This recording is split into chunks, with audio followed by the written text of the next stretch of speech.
This is the reference DAC for ConvinceMeAudio, the HoloAudio May KTE Edition, the super flagship DAC from HoloAudio, priced at $6,000.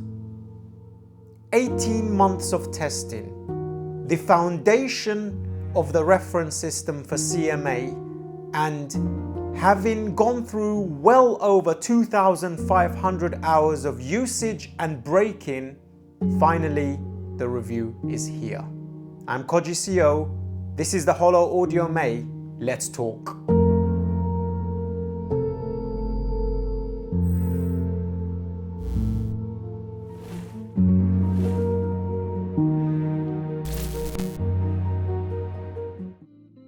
This flagship DAC is a ladder DAC.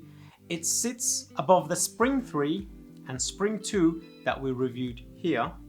This is Jeff Zhu's and Tim from Kitsune Hi-Fi's baby, the KTE variant, sitting at $6,000.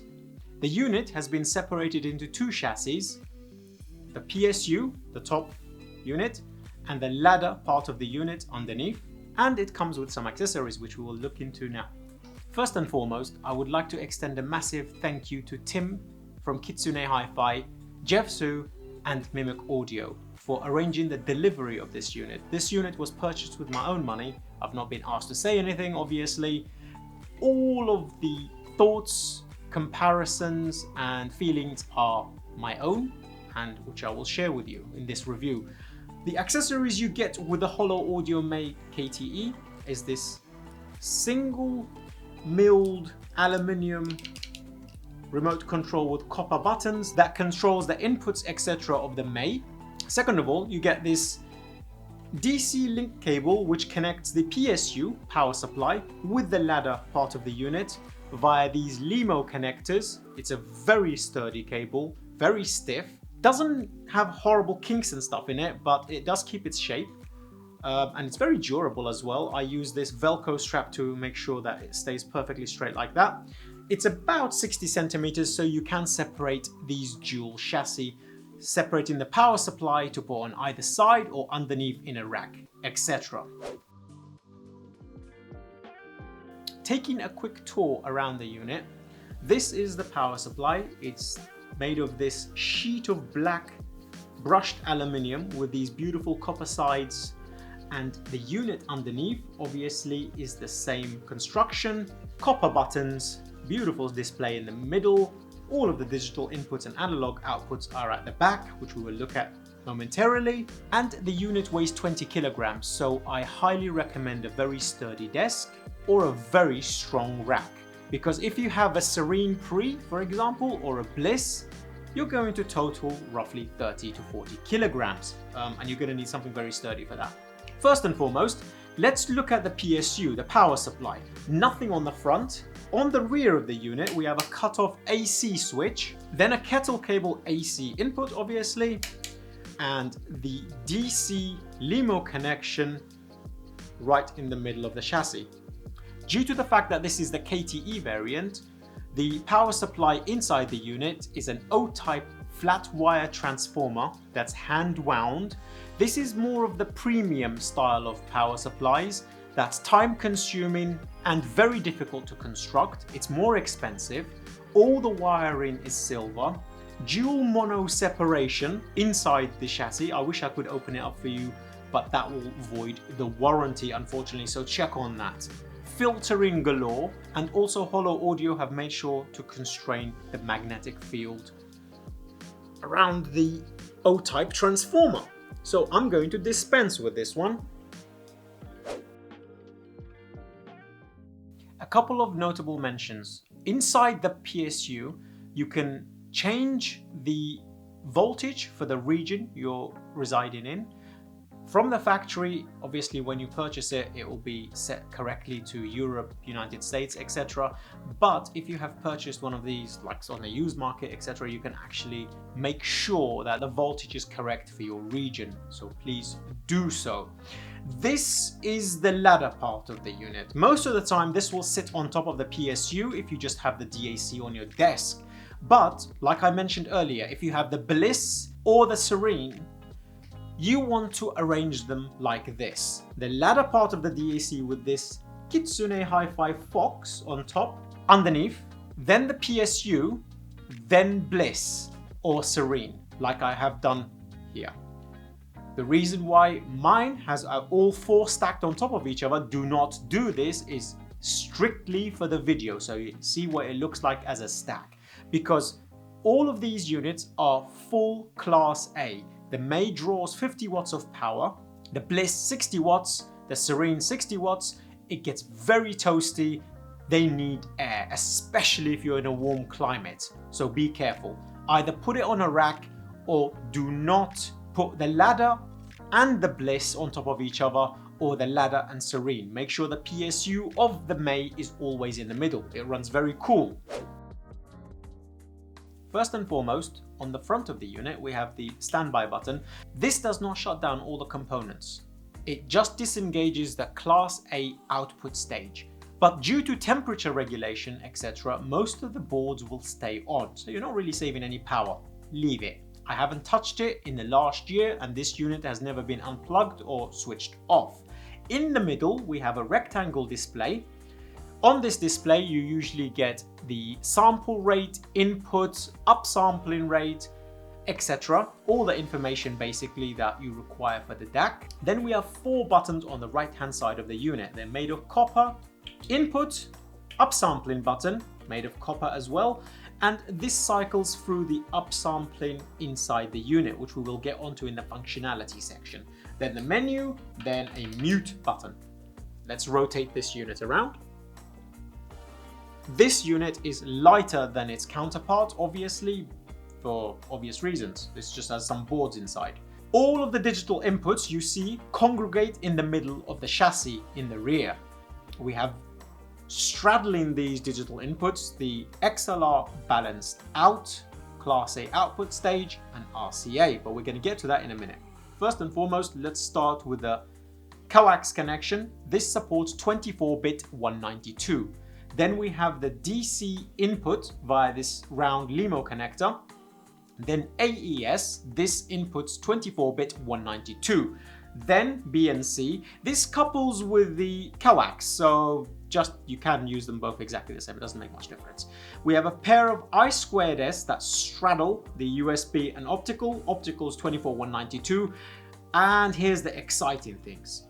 The USB implementation is using HoloAudio's proprietary Titanus card, I believe it's called, and this supports 24-bit 1536. Insane levels of upsampling using HQ Player, for example.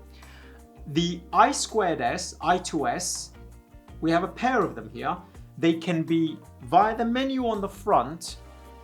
Because they are proprietary to HoloAudio, the board inside that is, you can set the pinout for these two, whether the same or separate, for your DDC and streamer, or one type of DDC and one type of streamer, because there's a few variants of this I2S pinout connection, the PS Audio, the Gustard, etc. So you can have them both the same or very different from each other.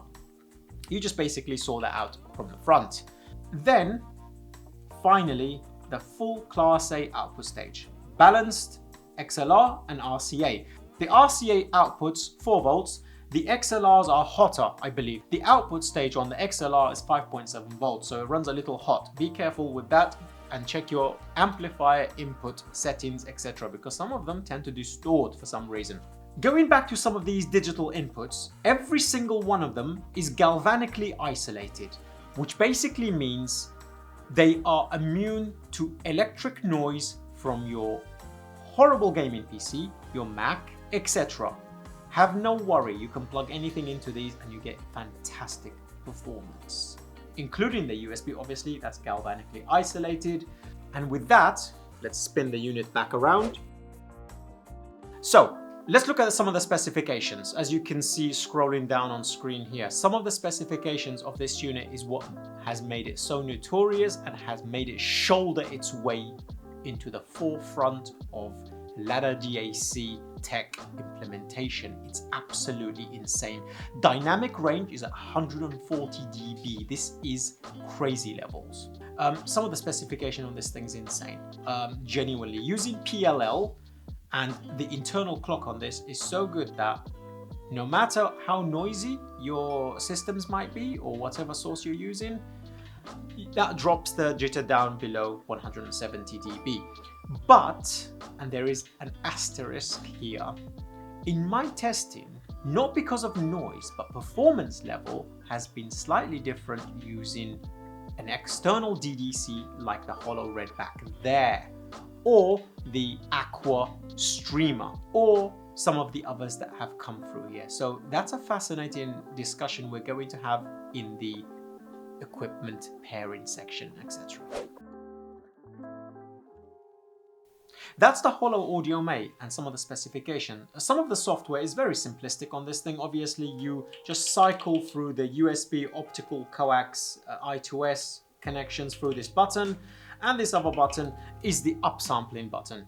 And that brings us to some of the features of this unit. The HoloAudio May has been designed to be used as a NOS DAC, non-oversampling. And yet, HoloAudio have taken that little step further and said, okay, we will give you internal upsampling via an AKM chip.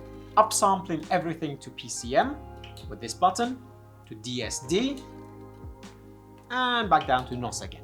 Not only that, but there is a separate component inside this May that is separate from the ladder part of the equation that plays DSD natively at 1024.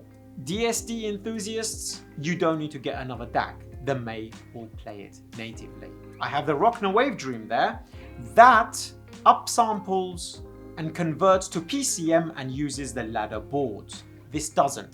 This completely uses a separate component to play DSD. And when you're playing NOS, it completely gets out of the way and all you get is non-oversampling. This is fantastic. So basically you can upsample with this. You can use DSD with this and you can use NOS without any addition of DSP or anything else. Pure NOS, and it sounds pure gold. Okay, that's a lot to throw at you. But at the end of the day, you can read that online, right? Why don't we talk about how this has been performing, for example, on the Aperio, on the CMA15 behind my chair that you can't see, on the Head Trip, on the Z10E, on the Bliss on the sofa at the moment, and Serene, etc. On all the systems, in fact. How has it been performing against other DACs? Let's begin. Okay, first and foremost, what does the May sound like? The May is texturally rich, organic sounding, huge stage, superb separation, black background, but not quite on the levels of Dave or Wavedream, but a black background. And the most important thing I can say about the May sound quality on any amplifier in the flagship category I have tested has been realistic. Rich, tactile, spacious, and definitely enhancing the headphone listening experience.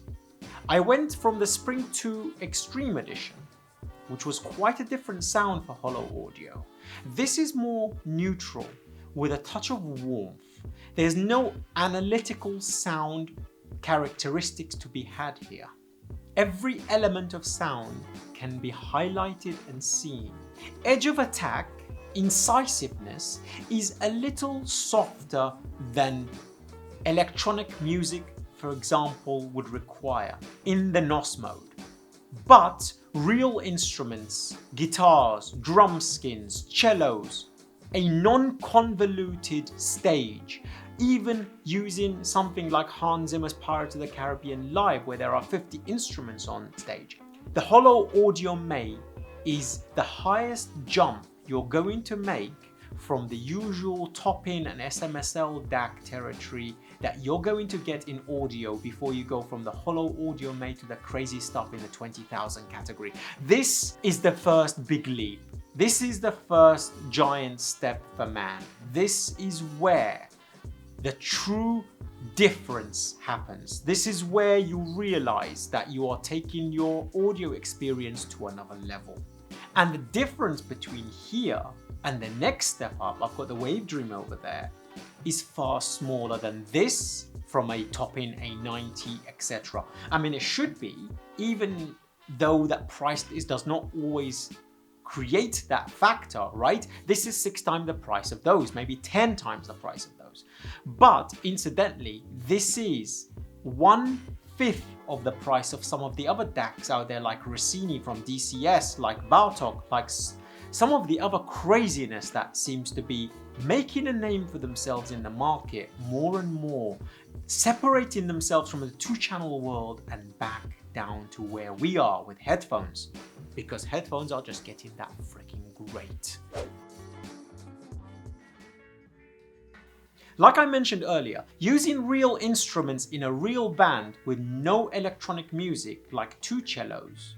I will link this album down below, you need to check it out, where there are 2 cellos, piano and drums. The articulation of this DAC is wonderful. The reproduction is realistic, it's texturally rich, and instruments actually feel real. Separation is holographic with May. It portrays music unlike other DACs. I've had the Dave here side by side with it, I've had the Chord TT2 side by side with it, and I've had the Wavedream side by side with it. Those are more traditional, open, huge stage. The May has this layering capability and this separation capability in this holographic manner that is unlike other DACs. It's very unique to itself. In fact, its sound characteristics is very, very unique to itself. It can bring life to an analytical amp, and it can sometimes sound a little soft with an amp that's already a little warm or a little bit soft in its nature, but not enough for you to tell the difference unless you have an incisive DAC like a Dave side by side. But here is the next step. The HoloAudio May upsamples wonderfully. I am not a fan of the internal upsampling. I don't think it's very good. In fact, I have never used it beyond testing for the review. My own upsampling for the May comes from HQ Player. 4 million taps, 1,536. And in this scenario, it's basically like adding the M scaler on steroids onto the May. This is where the NOS mode is actually helped with the incisiveness and the upsampling performance it brings. So with that, if we take a track from Infected Mushroom, it becomes incisive, visceral, punchy, and very hard hitting. Not quite on the levels of Wavedream or Dave, but definitely taking a step up from the NOS mode. That covers some of the DAC's abilities, but how does it pair with equipment? So let's go through that now. First and foremost, the Bliss was tuned with May. I think this is where the ceiling of May is at its best, its performance is at its highest, and genuinely, the pairing is absolutely divine. May and Bliss make a wonderful stack, an endgame stack. I mean, it should do for $10,000, right? So what do you get with this pairing? You get a blacker background than May on other DACs. You get this beautiful, engaging, textural rich mid-range, visceral impact, full-bodied, and Sasvara on this stack has been one of my favorites. It's incredibly good. I think that's its absolute trump card. Texturally rich, organic, huge stage, and holographic. It's fantastic. On the Aperio, I think even more than Wavedream, texturally this actually performs better. It gives more information to those incredible, insane drivers, pulling out the last of the abilities of the May. But on Aperio, the May hits its ceiling, and that's where Wavedream comes in. But for $6,000 versus $13,000, the May can't be beaten. I've tried for an entire year and I don't think anything matches the performance of May at this price point. It's incredibly versatile. It's incredibly good. For me personally, on Bliss, I think I like Dave for the incisiveness and separation for electronic music. Thank you, Jez, I appreciate it. He lent it to me for about a month. And on the other side, the May. May for real music, Dave and M-Scaler for the upsampled electronic music. And this combo is one of the most lethal setups on Bliss you can find if money is no object. Let's do some comparisons. May versus Wavedream and versus Dave. Taking Infected Mushrooms, Converting Vegetarians, the very first track. With this track, Dave immediately pulls ahead on separation, separating each element but distinctly in such a way that only the Chord house sound can. Edge of attack and incisiveness is far harder on Dave. On May, it's a little bit more softer, but the presentation seems a bit more realistic and holographic to me. Dave seems to be pushing everything out and away in such a vast way that you feel as though you can run towards every element of sound within the stage. Dave's black background is some of the best I've heard up to now in the industry, but I have not tested DACs beyond Aqua, which was 18,000, so bear this in mind please, for Rossini and Vivaldi and some of the other craziness. This is basically from 15,000 and below. Its black background is insane. Its separation is ridiculous. But textural information and organic nature, even now, I think I will give to May. I think May pulls ahead on that. Build quality, Dave is tiny, it's portable-ish, in quotes, you can take it to a hotel. May requires a freaking desk and some very strong legs, so bear that in mind. But performance levels, you can't be argued. Dave is good at certain things, May is excellent at most things. That is on my only gripe, the slight softness for electronic music, unless you're upsampling, because NOS is innately good for real instruments. Versus the Wavedream. Now this is where things get complicated. I wanted a May and a Dave on Bliss simultaneously so that they each could do their strengths. But what I have found with Wavedream is it combines the holographic and the organic nature of a ladder DAC, which is fine because the unit itself is a ladder DAC construction and topology, but it has the incisiveness of Dave. But that thing on my desk over there is a monster. This thing is big and there's two of them, but Wavedream dwarfs this. So size is not on its side. Heat definitely is, that thing runs really cool, but May is a blistering hot, heavy monster, and I love the looks. It's beautiful, it's elegant, it's simple, it's simplistic with this beautiful little fox up here. I think it's fantastic. It's very difficult to give a bad consensus of a review for this unit because it's so strong in so many areas. In fact, 9 out of 10 areas. The only area where it might be and that's the size and the heat, but that's dependent on you. I have 3 desks, I'm at a studio. My scenario is very different. You might be limited on space, so bear that in mind. Jump into DSD on May. Using the DSD filter upsampling basically gives you Dave on the May. Not quite reaching the incisiveness, but the textural information, tonality, separation and stuff seems to be really close to Dave. The versatility of this DAC is freaking insane, genuinely. And you get to use the DAC in a variety of modes. For me personally, 90% of the time is in NOS mode, the other 10% of the time is in upsampling via HQ player, because the Aperio over there, I like to use an external DAC with it, loves upsampling. It really shows the characteristics of upsampling, which is basically more incisiveness, better separation. Every element of sound seems to float in the air and have edge of attack that it can be felt as though you can grab it and pull it out of the air.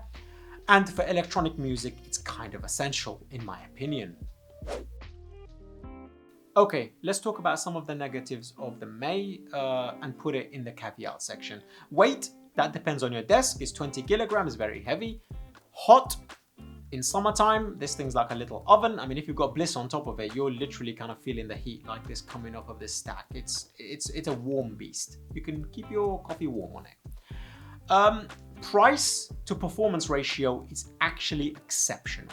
Those are my only two caveats. It's built very well, it's solid. You can stack 4 units, no dents, no scratches, nothing on this unit. And I've had a Bliss and a Serene on top of it for the last 2 months. This is exceptional. Let's talk about the conclusion. The HoloAudio May might be the biggest jump you will make in your DAC until you get to 18,000. It's $6,000. In your true Summit tier flagship headphone setup, the HoloAudio May for 98% of you will be endgame for the next 20 years. I don't think you'll need anything else. There's no reason to. Its NOS mode is exceptional. Only for those 2% of you, the crazy people that jump to Rockne Wavedream and Rossini and Vivaldi and some of these other seriously high-end $25,000, $35,000 DACs in 2-channel systems. I've only met 2 people who put these DACs on headphones. It's been interesting. Hopefully I can bring you some very shortly. For that kind of testing, this is all you need. It's beautiful. It's got its counterparts for pre. It's got its counterparts for a headphone amplifier. It does upsampling. It does DSD natively. Separately, no conversion. Its power supply has been built like a brick, filtering throughout, no noise, galvanically isolated for every part of the digital process, whether optical all the way up to USB. Jitter is incredible on this. Dynamic range is fantastic. Noise floor is incredible. It basically was the ladder DAC that made other manufacturers look up, and it's made a name for itself. I am HoloAudio May. I'm here kicking ass and taking names. Until the next one, I'm Koji CEO.